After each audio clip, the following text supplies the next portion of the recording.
Hola, buenos días a todos. Nuestro grupo está conformado por Nicolás Briceño, Valeria Málaga y quien les habla, Matías Vélez.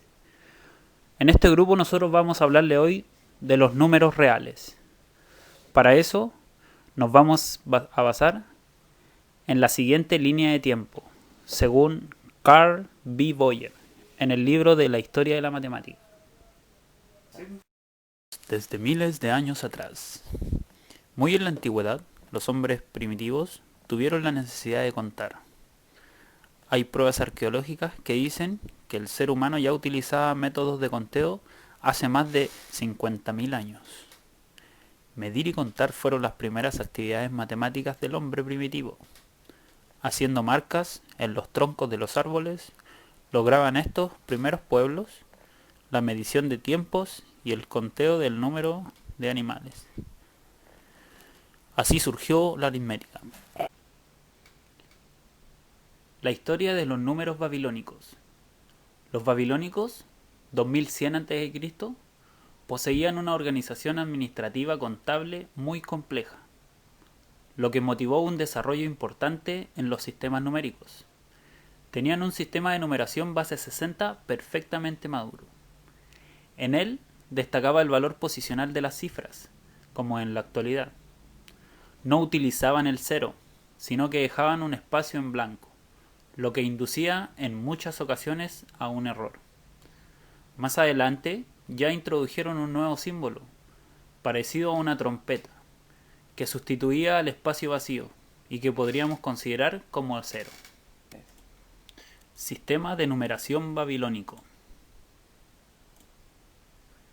El sistema de numeración babilónico era el sistema de numeración sexagesimal, en base de 60. De aquí se deriva el uso moderno de 60 segundos en un minuto, 60 minutos en una hora y 360 grados en un círculo. Los babilonios fueron capaces de realizar grandes avances en las matemáticas por dos razones. En primer lugar, el número 60. Es un número compuesto, con muchos divisores.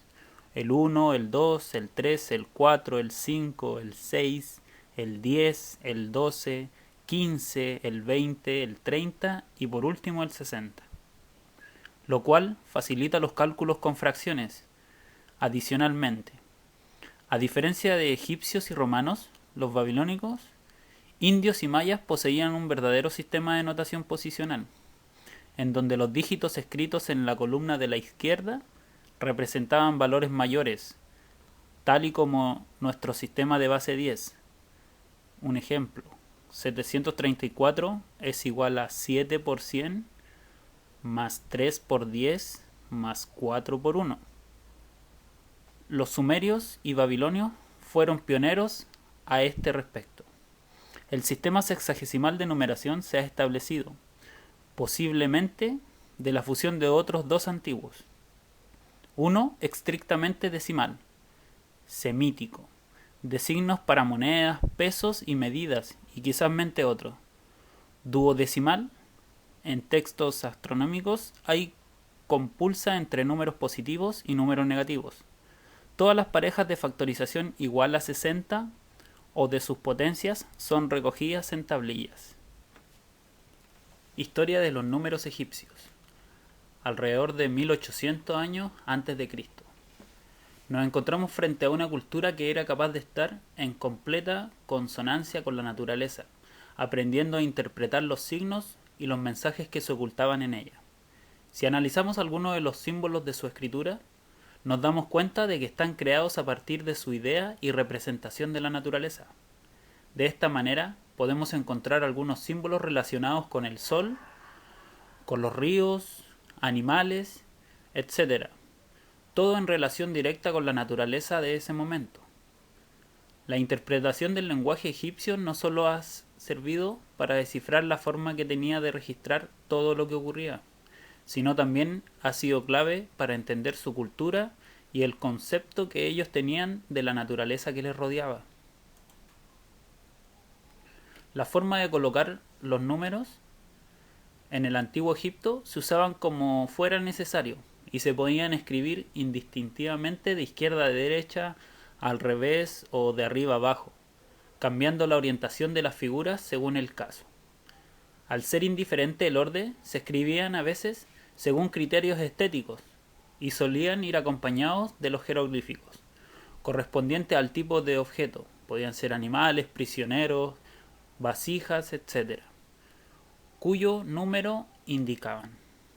Estos signos fueron utilizados hasta la incorporación de Egipto al Imperio Romano, pero su uso quedó reservado a las inscripciones monumentales. En el uso diario fue sustituido por la escritura hierática y demótica, formas más simples que permitían mayor rapidez y comodidad a las escribas.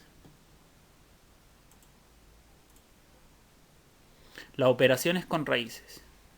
El papiro de Ames, datado hacia 1650 años de Cristo, que copia textos antiguos, muestra cómo los egipcios extraían raíces cuadradas. El número pi.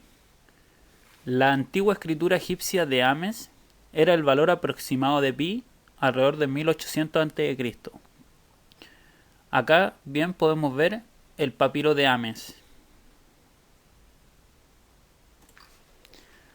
La historia de los números griegos, alrededor de 500 años a.C.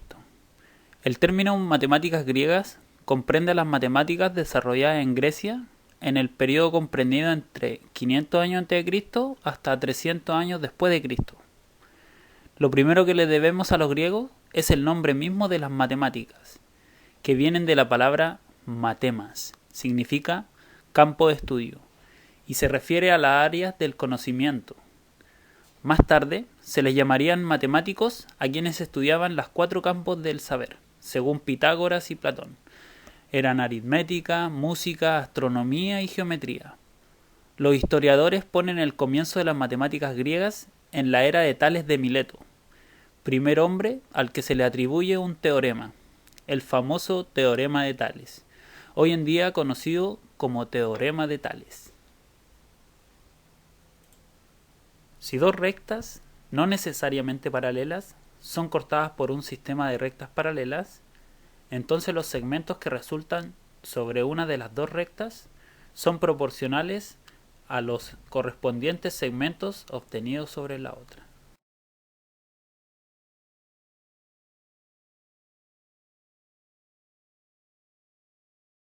Teorema de Pitágoras. El teorema de Pitágoras establece que en un triángulo rectángulo el cuadrado de la hipotenusa es igual a la suma de los cuadrados de los catetos.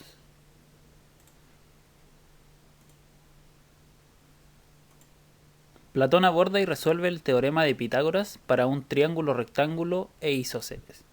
Al ser las áreas construidas sobre los catetos iguales, el área construida sobre la hipotenusa es el doble de cada uno de los construidos sobre los otros lados. Sistema de numeración griego. El sistema de numeración griego más antiguo fue el acrofónico, que funcionaba de forma parecida al romano, que deriva de este sistema a través del etrusco.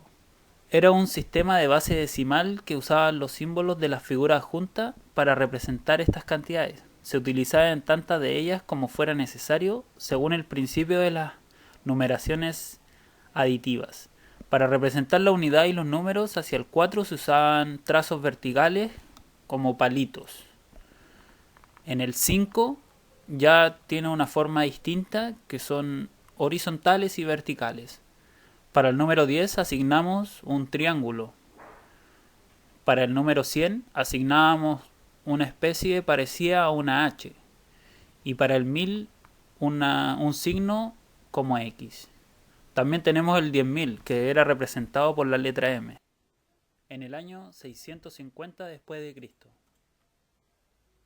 encontramos a los números negativos.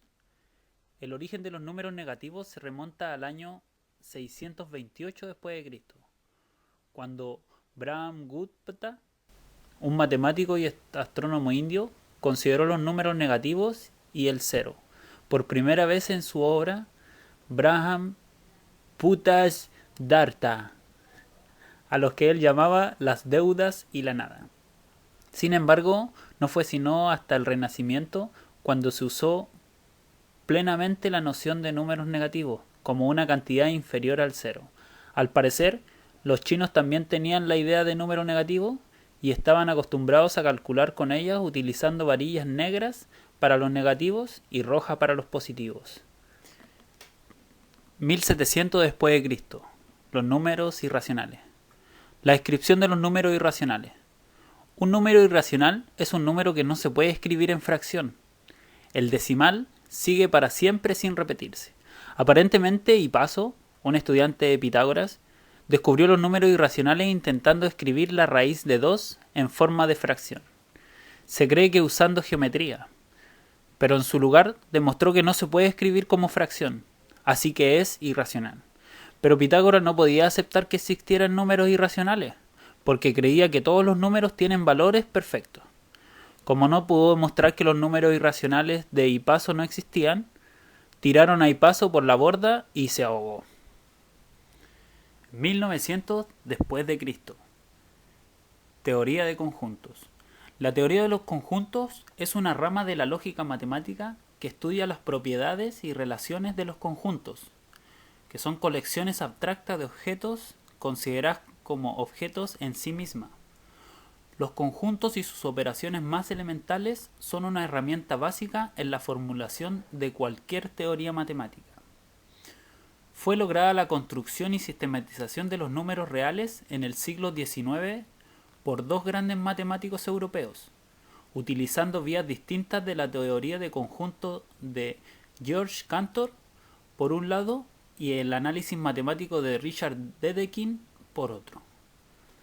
El desarrollo histórico de la teoría de conjuntos se atribuye a George Cantor, que comenzó a investigar cuestiones conjuntistas del infinito en la segunda mitad del siglo XIX, precedido por algunas ideas de Bernard Bolzano e influido por Richard Dedekind. El descubrimiento de las paradojas de la teoría cantoriana de conjuntos, formalizada por Gottlob Frege, propició los trabajos de Bernard Russell, Ernest Zermelo, Bolovan y Abraham Frenkel. Reseña de Richard Dedekind. Richard Dedekind, en 1858, ideó la definición de los números reales mediante cortaduras, insatisfecho porque hasta entonces la teoría de límites se apoyaba en evidencias geométricas. Dedekind advirtió que las propiedades de orden denso en los números racionales hacían posible utilizar el fenómeno de las cortaduras para definir los reales.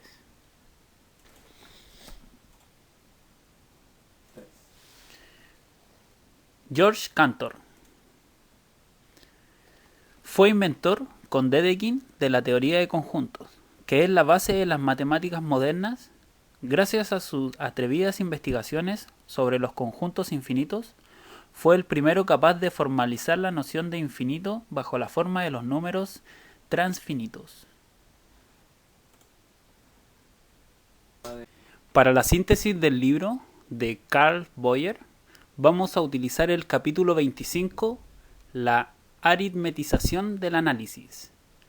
Para esto vamos a hacer el ítem 6, definición de número real.